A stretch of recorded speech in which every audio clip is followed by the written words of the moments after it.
નમસ્કાર મિત્રો, ચાર એક ઓર મેઘરાજા કડાકા ભડાકા સાથે ધબધબાટી બોલાવી રહ્યા છે ત્યારે આગામી 12 કલાક દરમિયાન વરસાદનું હાઈ એલર્ટ એટલે કે રેડ એલર્ટ જાહેર કરાયું છે. હવે ધોધમાર વરસાદ તૂટી પડશે.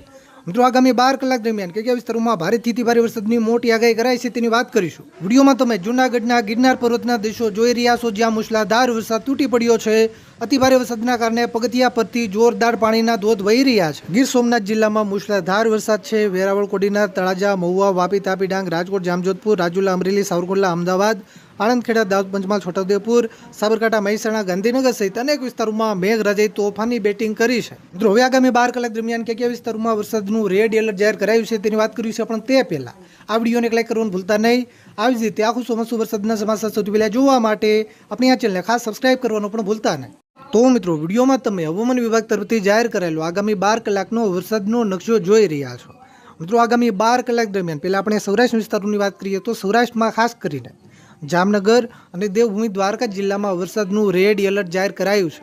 એટલે કે દેવભૂમિ દ્વારકા અને જામનગર જિલ્લાના કેટલાક વિસ્તારોમાં મધ્યમથી ભારે વરસાદ તો અમુક વિસ્તારોમાં અતિ ભારે વરસાદ પણ પડી શકે.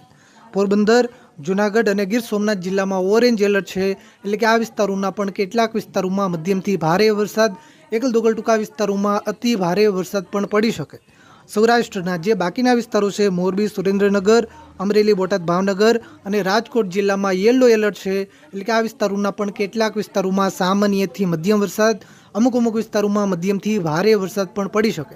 મિત્રો, કચ્છના વિસ્તારોની વાત કરીએ તો કચ્છમાં પણ આગામી 12 કલાક દરમિયાન વરસાદનું ઓરેન્જ એલર્ટ જાહેર કરાયું છે. એટલે કે કચ્છના પણ કેટલાક વિસ્તારોમાં મધ્યમથી ભારે વરસાદ, એકલ દોકલ ટૂંકા વિસ્તારોમાં અતિ ભારે વરસાદ પણ પડી શકે.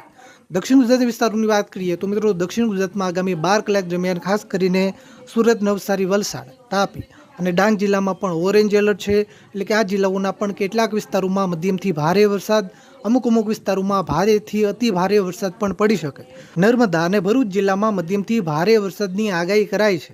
મિત્રો, મધ્ય પૂર્વ ગુજરાતમાં આગામી 12 કલાક દરમિયાન ખાસ કરીને આણંદ અને વડોદરા જિલ્લામાં ઓરેન્જ એલર્ટ જાહેર કરાયું છે. એટલે કે આ વિસ્તારોમાં પણ ભારેથી અતિ ભારે વરસાદ પડવાની શક્યતા છે.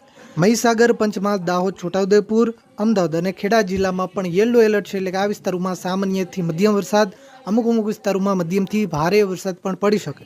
મિત્રો, ઉત્તર ગુજરાતમાં પણ ખાસ કરીને સાબરકાંઠા, અરવલ્લી, ગાંધીનગર, મહેસાણા અને પાટણ જિલ્લામાં પણ યલો એલર્ટ જાહેર કરાયું છે. એટલે કે આ વિસ્તારોમાં પણ સામાન્યથી મધ્યમ વરસાદ, કોઈ એવા ટૂંકા વિસ્તારો ત્યાં મધ્યમથી ભારે વરસાદ પણ પડી શકે. બનાસકાંઠા જિલ્લામાં હળવાથી મધ્યમ વરસાદની આગાહી.